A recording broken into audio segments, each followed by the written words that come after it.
Underground. Underground. Underground.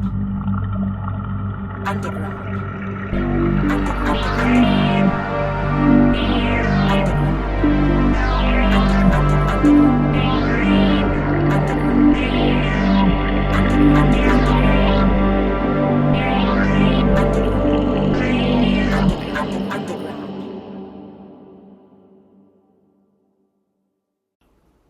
Greetings, surface dwellers. My name is Michael, and these are my chthonic musings. Today's video is going to be a little bit of an update, kind of a sequel, if you will, to my original origin story video, and just explain what I've got in the hopper, tabletop gaming wise, and the types of things, efforts and explorations that may affect the topics that I choose to cover in upcoming videos. So I hope you enjoy it. So after coming back from ShireCon at the end of September this year, and having successfully run my first con game, as a game master, I decided, came back and had, was reorganizing and deciding, gaming wise, what are my next things that I want to accomplish, next projects I want to take on. And so I decided to, put it all together and create a plan. And then also decided, I'll also put it in video form of what my plan is and where things are going. So first up, I've got two consistent long-term games that are going on, and it might surprise people, with all of the old school gaming interests that I have, that my actual ongoing games are 5th edition 2014 game online, and a Pathfinder 1st edition game in person that's bi-weekly. So my weekly online game, we play on Discord. It is Theater of the Mind, so we don't I don't think we have not ever done a map or anything tactical. Yeah, it's been entirely Theater of the Mind, and I play a Minotaur, and we were because we were able to pull from any of the books, and so I made a Minotaur out of the Guildmaster's Guide to Ravnica, and so not only he's an Eldritch Knight, so a little bit of magic and a lot of hitting things with the battle axe, and he also has a somewhat unreliable flamethrower called a pyroconverger,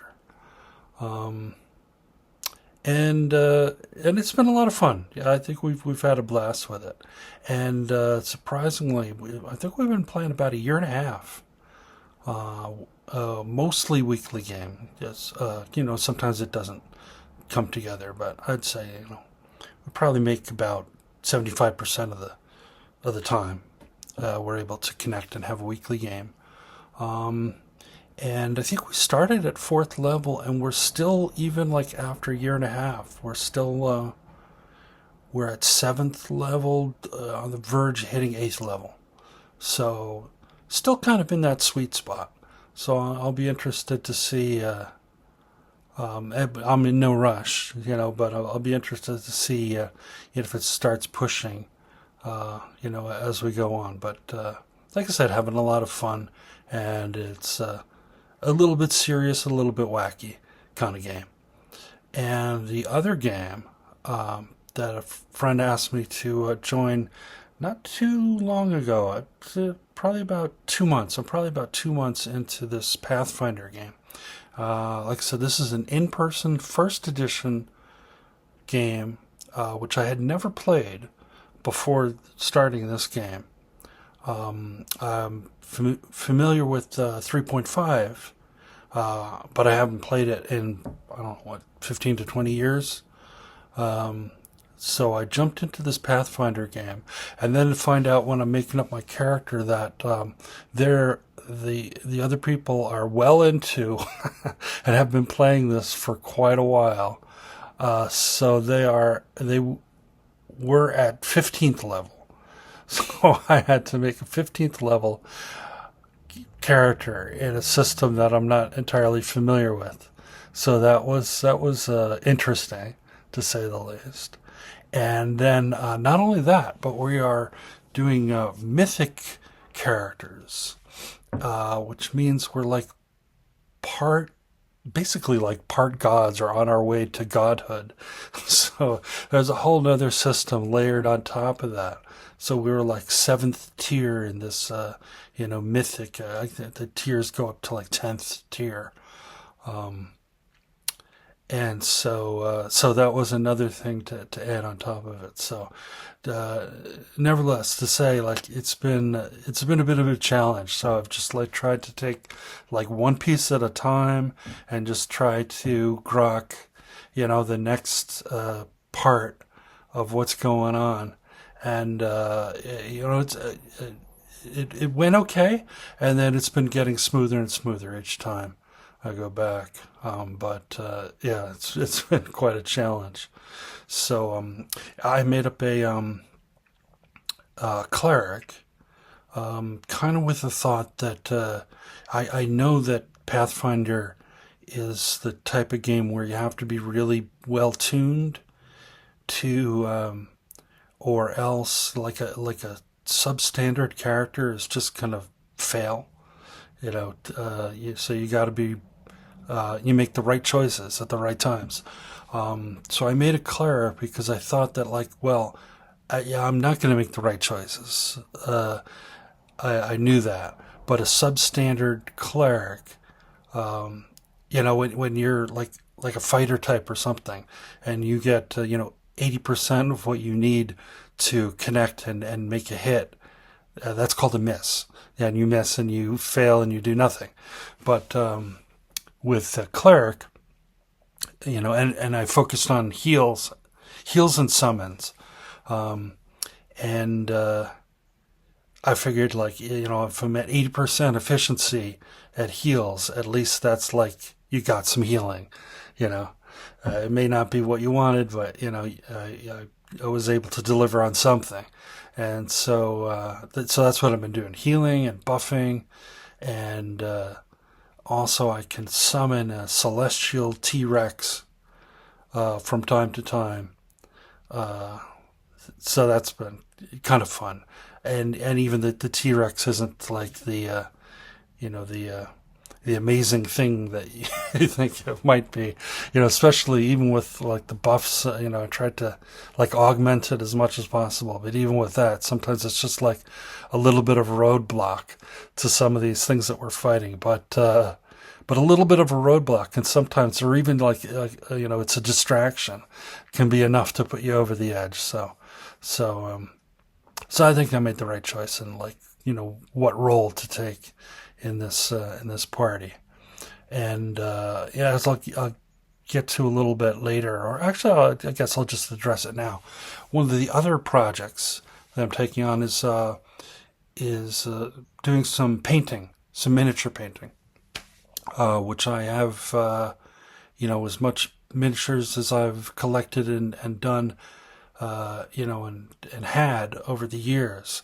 I really have not been a painter of miniatures or terrain or anything like that. So I'm going to try my hand at it. Uh, and so I got myself the character for my own miniature, and then also a I don't have a 3D printer or anything, so I actually, from somebody else on Etsy, um, got a T-Rex miniature, gargantuan size, relative to the 28 millimeter miniatures, and then also from another from another vendor got some tiny wings to put on the T-Rex, to kind of kit bash it, and just to show it's celestial in nature.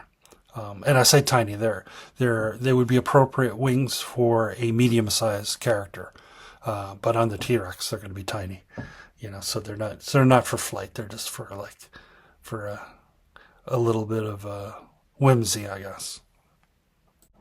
Now, beyond the long-term campaigns and consistent gaming that I'm a player in, I've also got some potential, or scheduled or potential, one-shot games in the being planned for the future.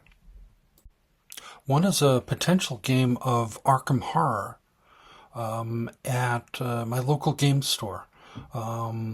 The game store has its own Discord, and on there had somebody propose, for October, probably a two-shot of Arkham Horror. That's still in the works. I don't know if there are going to be other people on the Discord that come through and decide that they want to join up on this game. So it's still in the potential phases. It's kind of weird on the Discord server with the game store. There's a lot of talk, but I haven't seen personally I haven't seen a lot of games coming out of it and say, yeah, we're gonna play this game on this day, be at the store at this time. It just kind of goes around and around, and people just go in for their, Magic the Gathering, and I guess there are people in for the board games. I should probably stop in person a little bit more and just see what's going on. But it's been a hard thing to try to get something going at the local game store. Now, on a little bit of a tighter schedule, I do have a convention coming up, November 1st, Dire Consequences, which evidently was a convention for a while and then went into hiatus, but it's been in hiatus for quite a while. I don't remember what they said, maybe like 19, 20 years, maybe even longer than that. So this is the return of Dire Consequences, so we'll see. But I am scheduled for just one game. This is very local to me. But I'm just going to go for one game, which is Mothership. I'm pretty excited to get into a game of Mothership. Sci-fi horror.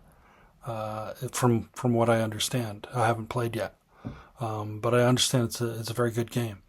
So I'm kind of excited for that. And the other thing, besides, I'm just going to go for that one game, but I'm also going to see if I can get a little information about the other people. I think there are a lot of other fairly local people.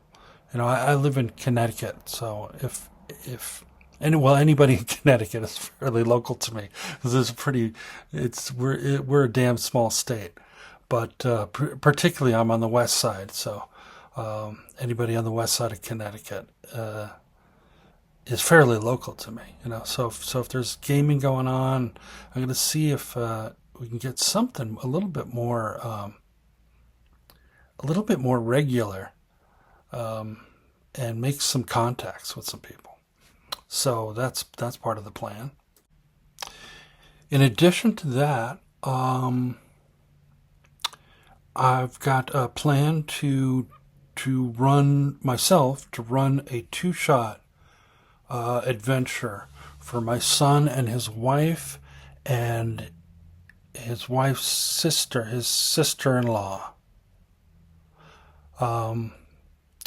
So 3 players. And I'm going to run them an adventure in Daggerheart, which will be my first, and we'll see how that plays out. I'm kind of interested. Because I've got like mixed feelings about Daggerheart. I read it and I think there may be some interesting things to be discovered in there, and then there are other parts that I just like. Nope, I'm not going to include that. That part of like a lot of the player intrusion kind of things. Where the players make up parts of your world and stuff. I'm not sure I'm quite ready for that, and I don't think I'm going to include that as part of my running of Daggerheart. But yeah, I've read through the book a couple of times, and I think there's some interesting things that could be could shake out of running through it. And I think I'm also influenced a little bit because there's some other people that have been trying to use Daggerheart in interesting ways. I've got picked up a copy of a game Chiselheart, which is basically taking the Daggerheart engine and then kind of running it in an old school D&D kind of format, where the characters are actually more like zero level characters and like working their way up to being kind of what we would see in a DCC funnel or a Shadow Dark. I forget what they call it. They don't call it a funnel, but it's same type of thing. Where you have a lot of zero level characters that are just barely able to survive. And I just saw something from Runehammer Games about, I forget what it was called, Hard Suit. I think that was the name of it, but it looked very interesting, like kind of Stone Age, kind of cavemen and BattleTech, their own like Stone Age version of BattleTech art powered armor or something. I don't know. I'm sure it seemed very wacky or whatever, but yeah, that was built around. And maybe it may have been an existing game, but then like retooled to be built around Daggerheart. So I'm interested. The worst that can happen is, let's say, like, that didn't work out as well as I thought. But I'm going to run them in and give them a little bit of information because I'm going to run them in Minaria, the setting of the old Divine Right game. And it's going to be more of like an elven, sylvan kind of feel to it, So there may be some humans, but it's kind of tooled to be a more non-human game. So we'll see how that works out. And lastly, with the potential upcoming games, my friend Mike, the Erudite DM,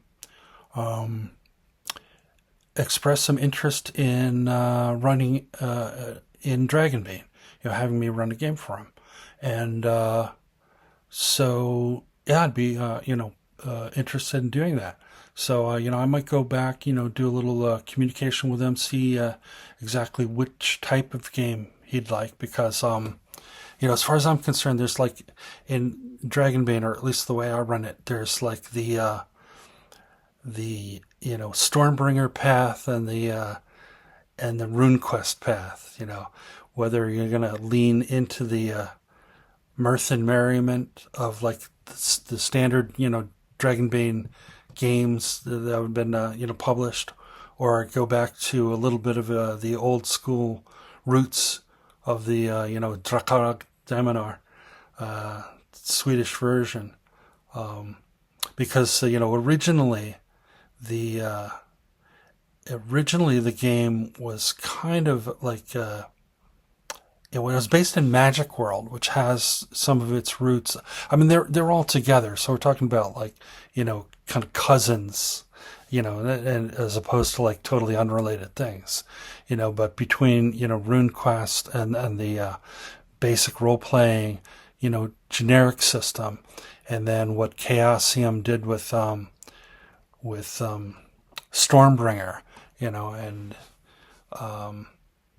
and that kind of vibe, and then I think it was the second edition of Drakar Deminar where they introduced the mallard people or the duck people or whatever they were called